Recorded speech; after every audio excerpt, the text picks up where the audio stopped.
Welcome to The Explainer. Today, we're going to break down some pretty surprising daily habits that, believe it or not, might just be signs of a really sharp mind. So let's just start by challenging a stereotype.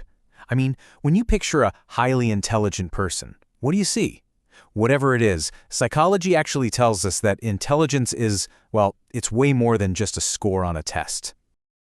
We often have this image of someone who's perfectly organized, maybe in a lab coat or a library, right? Everything in its place. But the reality, it can be a little messier.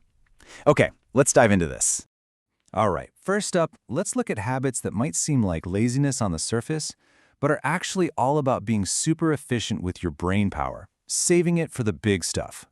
Okay, think about this. Eating the exact same lunch every single day. Yeah, it might sound a little unadventurous, maybe even kind of boring, but for some of the sharpest minds out there, there's a really clever reason behind a routine like this.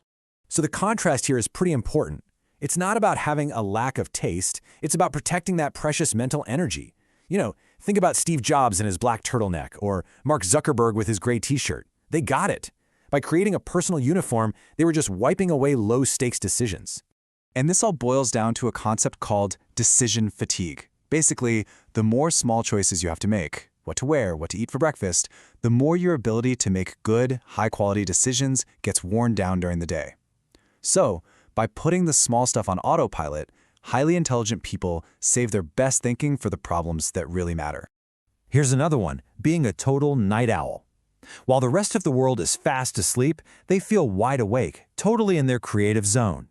And it's not always about just scrolling on their phone. For them, the brain just seems to kick into a whole other gear after the sun goes down. So the common assumption is, oh, they just have a bad sleep schedule. But some research actually links this night owl behavior to higher scores in things like creativity and abstract thinking. It makes sense, right? It's a time with fewer interruptions, giving you space to really be alone with your thoughts. Okay, now let's get into the quirks of a creative mind. This is where things that look like total chaos from the outside can actually be a really powerful tool for innovation. We kind of hinted at this one right at the start, but let's take a closer look at why a messy desk isn't always a bad thing. For some people, it can genuinely be a sign of high intelligence. The big idea here is that a messy desk doesn't automatically mean a messy mind. Often it's just a sign of a mind that cares more about innovation than organization. It's like a physical snapshot of a brain that's busy cooking up new ideas instead of sticking to some tidy, boring standard. I think this one is going to feel very familiar to a lot of us. You've got weeks to do something right, but you only really get going like a few hours before it's due. And somehow, you still manage to pull it off and do a great job. The author Douglas Adams just captured this feeling perfectly. And it turns out there's a real psychological reason why this method works so well for some people. So it's not actually about avoiding the work. It's about waiting for that perfect storm of pressure to bring out their best ideas. That deadline pressure acts like a switch, shutting out all the other distractions and letting them drop into this state of pure hyperfocus. So habits like having a messy space, or doodling during a long meeting, or even just letting your mind wander off, they're not just distractions. For an active mind, these are actually tools. Doodling can help you remember things better, and daydreaming, well, that's just a way to solve problems on a deeper level. Okay, now let's explore why highly intelligent people can sometimes come across as a little different in social situations. And it's really less about being antisocial and more about how their brains are wired. Picture this. You've been at a party or maybe just a big family gathering, and instead of feeling all energized and buzzy, you feel completely drained. Like you have this urgent need to just go be by yourself. See, this isn't about disliking people.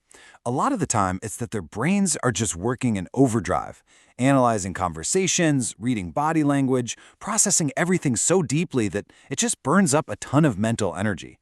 They just need a full system reboot afterward. A lot of us do this sometimes, right? But some of the most intelligent people do it a lot more often. Almost like there's a constant stream of complex thoughts just trying to get out. Talking to yourself can actually be a really powerful way to organize that constant flow of ideas swirling around in your mind. It's a kind of self-reflection. And for some, it might even be the only way to have a conversation that really matches their own intellectual speed. So, after looking at all of these different habits, from messy desks to needing that alone time, what does this all actually mean for you? Maybe you see a little bit of yourself in the night owl who gets their best ideas at 2 in the morning. Or maybe you're the person who fills notebooks with doodles and meetings, or the one who just needs to go recharge after hanging out with friends. And that's really the key takeaway here. Intelligence isn't this one rigid thing that fits neatly into a box. It shows up in so many different ways, and it's really all about your own unique cognitive style. So the most important thing to leave you with is this. These quirks aren't flaws. They're often just signs of a brain that's wired a little differently. And you know what? Embracing your own unique way of thinking is probably the smartest thing you can do. Thanks for joining this explainer.